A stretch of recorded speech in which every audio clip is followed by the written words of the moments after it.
Yet, after all, the bank is rich. His course decided on, he went on board the General Grant, and was there when Mr. Fogg and Ada arrived.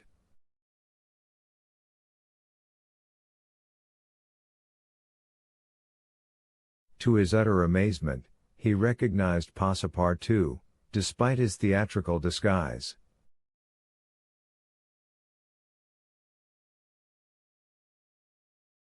He quickly concealed himself in his cabin, to avoid an awkward explanation, and hoped, thanks to the number of passengers, to remain unperceived by Mr. Fogg's servant. On that very day, however, he met Passepartout face to face on the forward deck.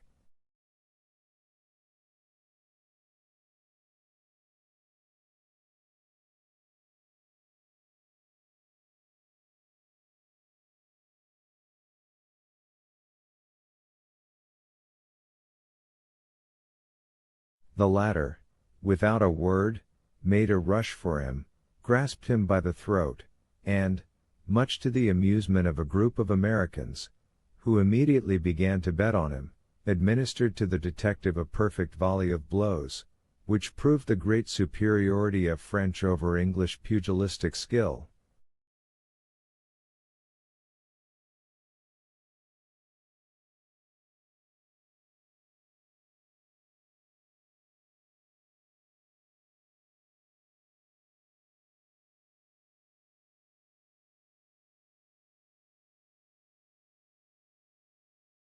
When Passepartout had finished, he found himself relieved and comforted.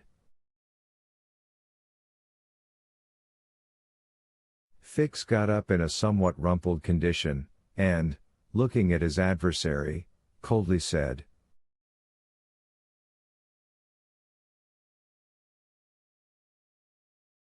"Have you done?" "For this time, yes." "Then let me have a word with you." "But in your master's interests." Passepartout seemed to be vanquished by Fix's coolness, for he quietly followed him, and they sat down aside from the rest of the passengers.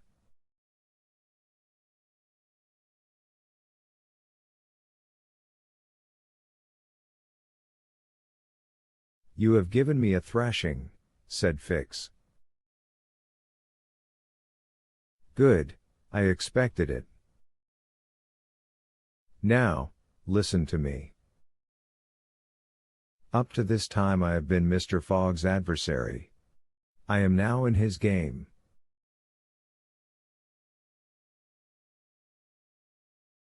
"Aha!" cried Passepartout, "you are convinced he is an honest man?"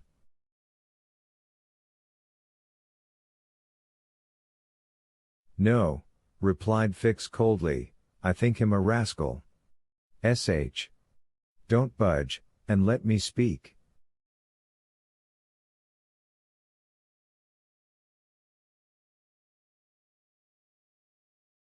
As long as Mr. Fogg was on English ground, it was for my interest to detain him there until my warrant of arrest arrived.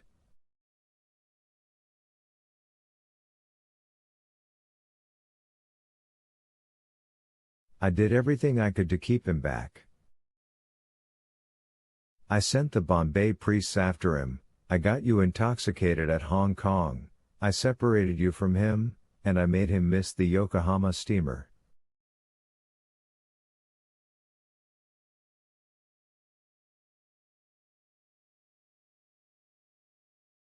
Passepartout listened, with closed fists. "Now," resumed Fix, "Mr. Fogg seems to be going back to England."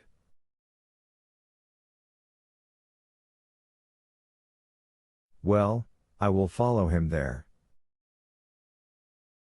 But hereafter I will do as much to keep obstacles out of his way as I have done up to this time to put them in his path."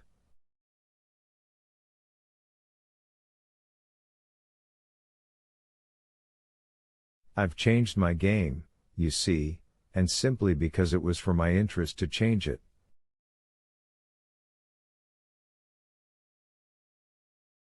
Your interest is the same as mine, for it is only in England that you will ascertain whether you are in the service of a criminal or an honest man.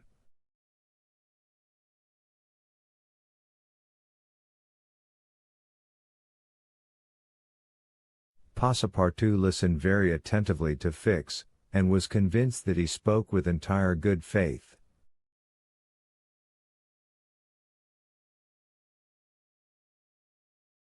"Are we friends?" asked the detective. "Friends? No," replied Passepartout, "but allies, perhaps. At the least sign of treason, however, I'll twist your neck for you."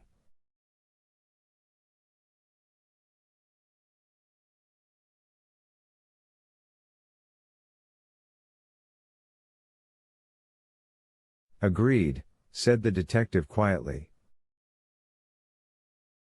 11 days later, on the 3rd of December, the General Grant entered the Bay of the Golden Gate, and reached San Francisco.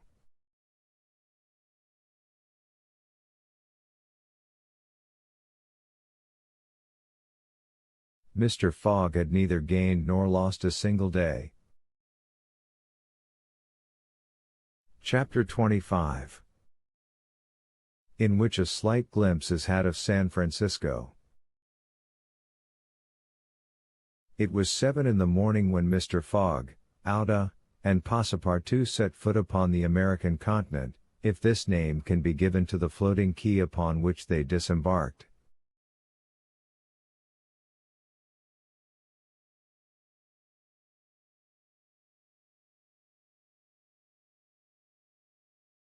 These quays, rising and falling with the tide, thus facilitate the loading and unloading of vessels.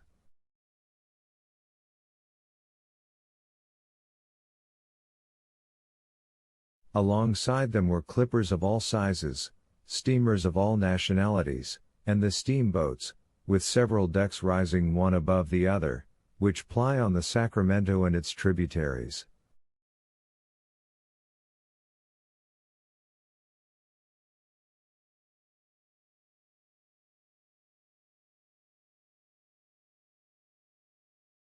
There were also heaped up the products of a commerce which extends to Mexico, Chile, Peru, Brazil, Europe, Asia, and all the Pacific Islands.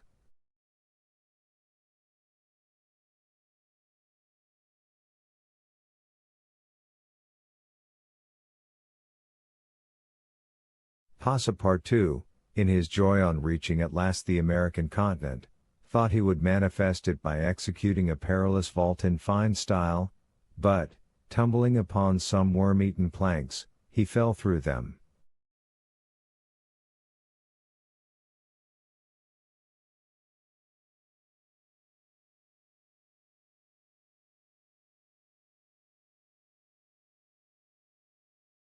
Put out of countenance by the manner in which he thus set foot upon the New World, he uttered a loud cry, which so frightened the innumerable cormorants and pelicans that are always perched upon these movable quays, that they flew noisily away.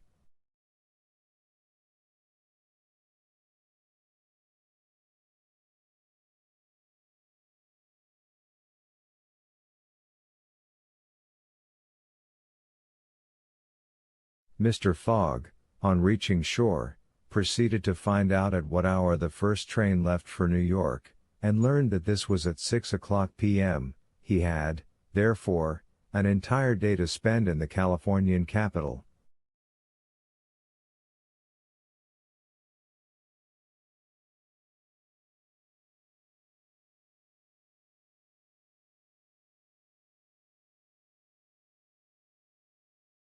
Taking a carriage at a charge of $3, he and Aouda entered it, while Passepartout mounted the box beside the driver, and they set out for the International Hotel.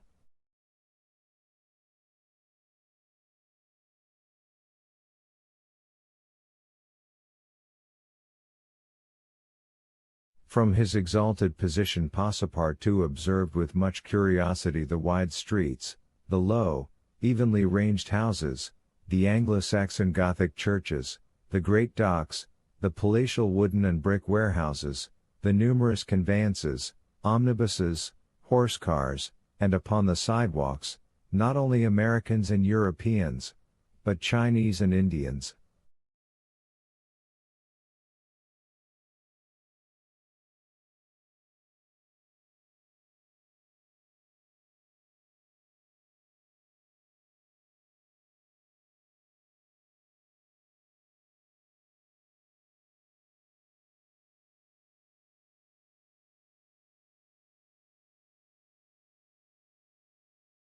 Passepartout was surprised at all he saw.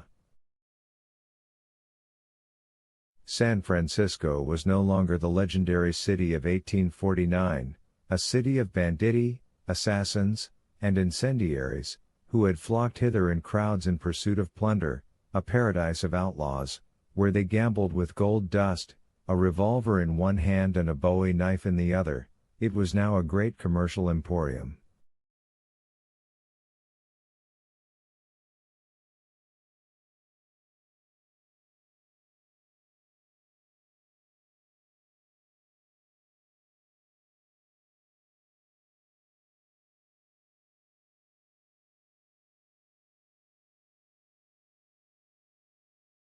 The lofty tower of its city hall overlooked the whole panorama of the streets and avenues, which cut each other at right angles, and in the midst of which appeared pleasant, verdant squares, while beyond appeared the Chinese quarter, seemingly imported from the Celestial Empire in a toy box.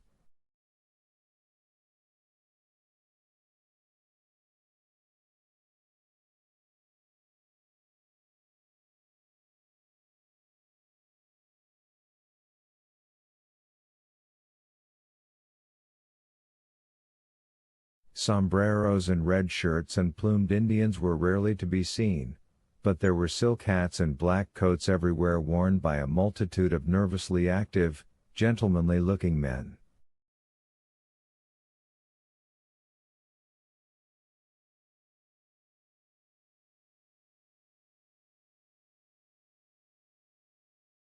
Some of the streets, especially Montgomery Street, which is to San Francisco what Regent Street is to London, the Boulevard des Italiens to Paris, and Broadway to New York, were lined with splendid and spacious stores, which exposed in their windows the products of the entire world.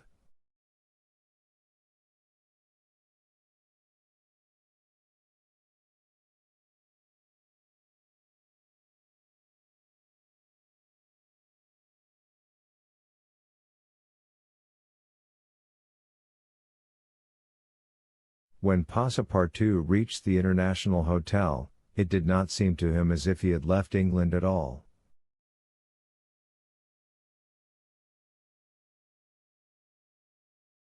The ground floor of the hotel was occupied by a large bar, a sort of restaurant freely open to all passers-by, who might partake of dried beef, oyster soup, biscuits, and cheese, without taking out their purses.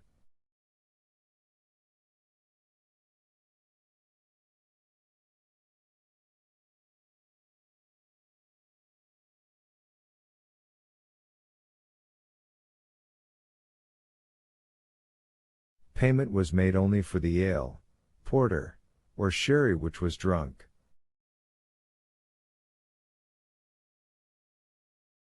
This seemed very American to Passepartout. The hotel refreshment rooms were comfortable, and Mr. Fogg and Ouda, installing themselves at a table, were abundantly served on diminutive plates by negroes of darkest hue.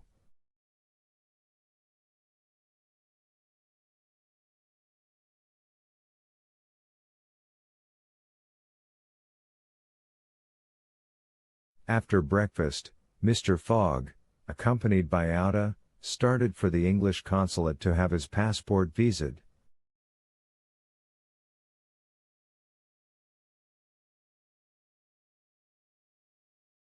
As he was going out, he met Passepartout, who asked him if it would not be well, before taking the train, to purchase some dozens of Enfield rifles and Colt's revolvers.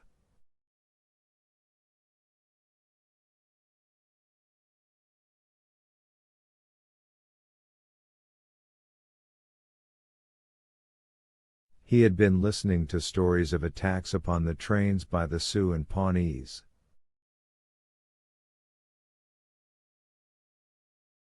Mr. Fogg thought it a useless precaution, but told him to do as he thought best, and went on to the consulate.